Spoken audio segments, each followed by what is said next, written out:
I want to be clear about something though. I talk a lot about darkness and light and having to go through the dark to find the light and all these things. And I think for the few of us who are doing the work, you guys understand what I mean by darkness. They're not spooked by it. They understand the essence of what that actually means. They understand the nuance. They're doing the inner work. They get it. But for the most people, for most people who don't understand what that means and are spooked by it and feel like a fear of the unknown when they hear the word darkness, and they think of the darkest shit ever, that's not always the case with darkness, with the way that they're implying the word darkness. Like, for example, in the quote of Carl Jung that I put on my back, one does not become enlightened by imagining figures of light, but by making the darkness conscious.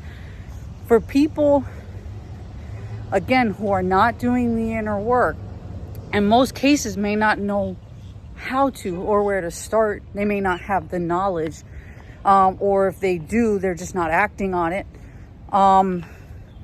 So they have not done the inner work. They don't understand what the word darkness means. Darkness doesn't always have to imply something super tragic like rape, shame, trauma. What is it? Well, trauma is even a broad word because it doesn't always imply something super deep, dark, and whatever. Like, darkness is not only placed on like inner shame and inner torment and pain and all this stuff. It's also the best parts of you that you had to let me pause the workout thing. Workout paused. It's also the best parts of you that you had to put away to survive whatever circumstances that were in front of you, whether it be years ago or whatever, whenever it actually originally happened. And your body, based on what was happening, didn't perceive it as a safe environment for you to really be who you authentically are. Because we again, with respect to nuance, I'm going to loosely use this, but we have like two modes that we usually are in. We're either in survival mode, which is where we got to put away certain parts of ourselves, even the best parts of ourselves, because the environment or the people or whatever is going on is not deemed safe. Our nervous system does not perceive it as safe, or worse, whatever could have actually happened, that altered the way that your body normally copes, the pace that your body normally copes with and integrates your experiences was interrupted. Hey, bro. And so that causes trauma. It doesn't always have to be this super dark, heavy thing. It could be something that people actually perceive as normal, but your nervous system doesn't care about societal norms or social norms. So it's going to still be traumatic. And you end up holding it and you may not know. So it doesn't always have to be this this deep, dark thing. Now, it does still have the same effect. So when I say darkness and to go into the darker parts of yourself, picture yourself like an ocean. Okay? The ocean by the shore, where everyone sees, is like a nice and light. You could see to the bottom of it because it's right there. It's pretty shallow. I would call that the superficial part of the ocean. Not to call the ocean superficial, but whatever, just for example purposes, right? Then you start to walk a few miles out. Now the water's like up to here somewhere, or wherever, depending on your height. So now you're a little further in. You could feel it. It's a little different. And then as you keep going and going and going, if you go all the way out to wherever, where the water is dark, because it's deep, that's where I usually say, like, go to the bottom. What is there? There's like a part of the ocean that's like deep and dark at the bottom. It starts with an M. I forgot what it's called. I'm not really a ocean study person, whatever. You know, like, I don't study oceans, but go down there.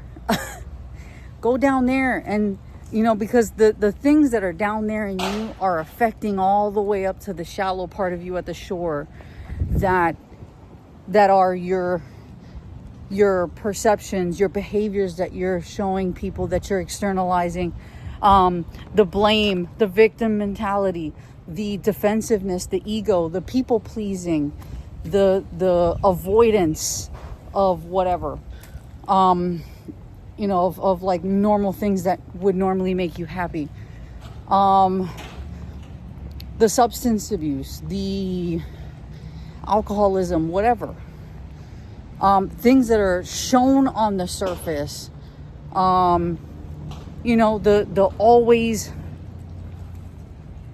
superficial conversations, not really comfortable with deeper conversations because you're not comfortable with, you haven't gone deep yourself. Just all different forms of it, right? All the nuance in the behavior, in the perceptions, in the beliefs, you know, the hypervigilance, always scanning the environment for danger rather than being in a state of mind where you can enjoy where you're at and be fully present. And understand that the threats that were back then are just then. They're not, now is not then. But again, these are only things that people can come to understand if they do the inner work. If they've actually met with their inner child and had a real conversation and actually got the answer from them, and then walk them through how to understand that now is not then. And that now is safe. And to be fully present in the moment and invite them to do that with you. But again, until someone has actually done the inner work, and this is why those of us who are doing the inner work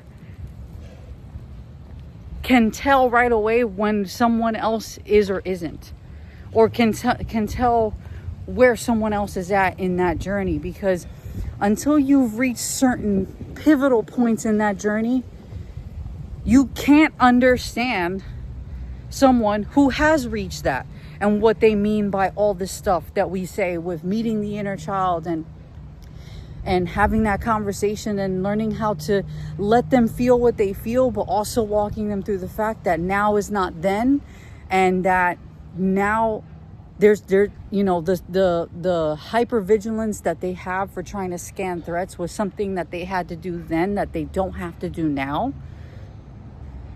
And that the constant seeking of the trauma happening again is a subconscious behavior because they're stuck in a loop, and that you can help them out of that loop.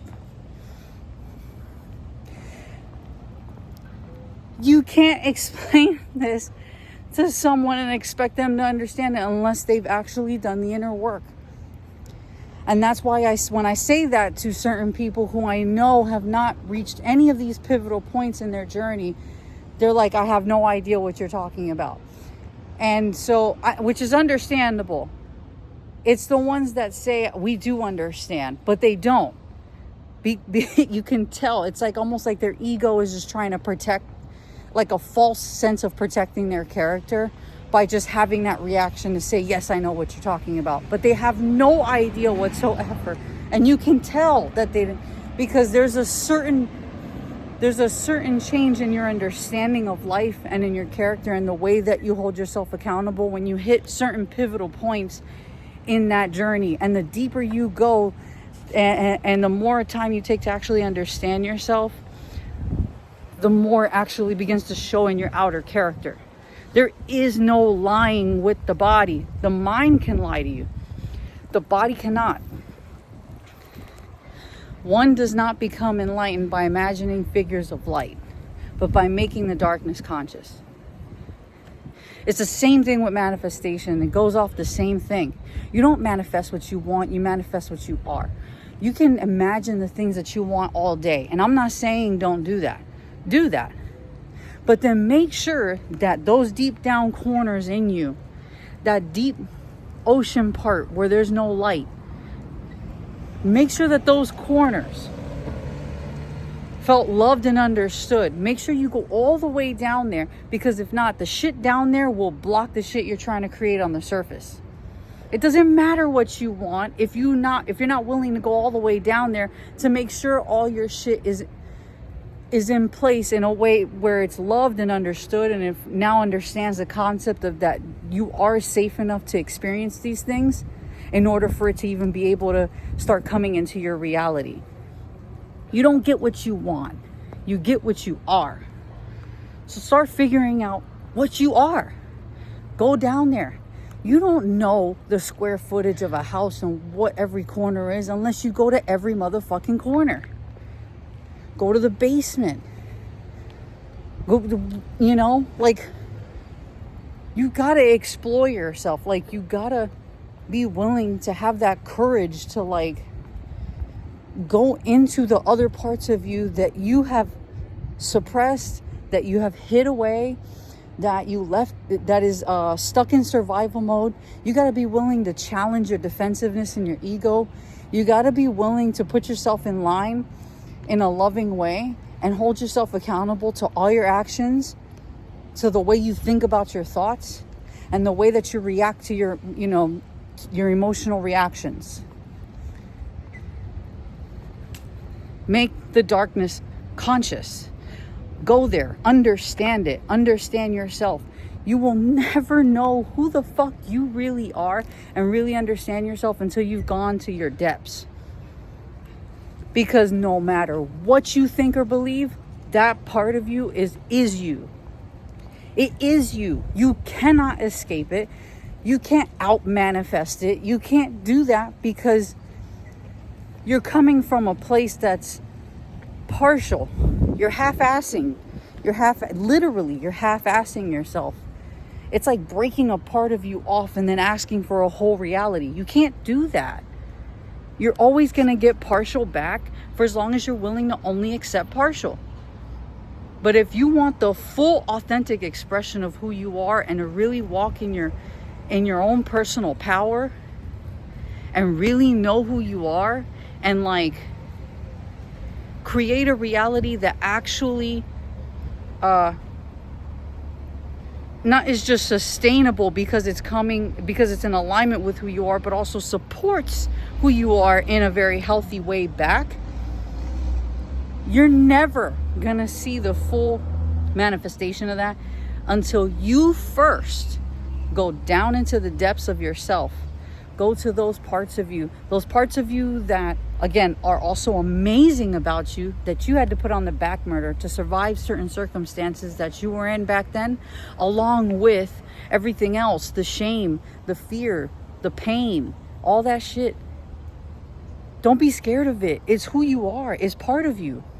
It's literally part of who you are. Why are we scared of ourselves? Just go there, and instead of going there with fear, going there curious, open-minded, and wanting to understand it and converse with these parts of yourself. Your body will give you the answers. It will literally give you the answer. You hold all the answers that you need. Literally. This is not no foo-foo shit. This is also science. This is backed by physics. You literally have the answers in you. You just got to be willing to explore it. You got to be willing to have that courage. Feel the fear and do it anyways. Because until then, the only person you're half-assing is yourself.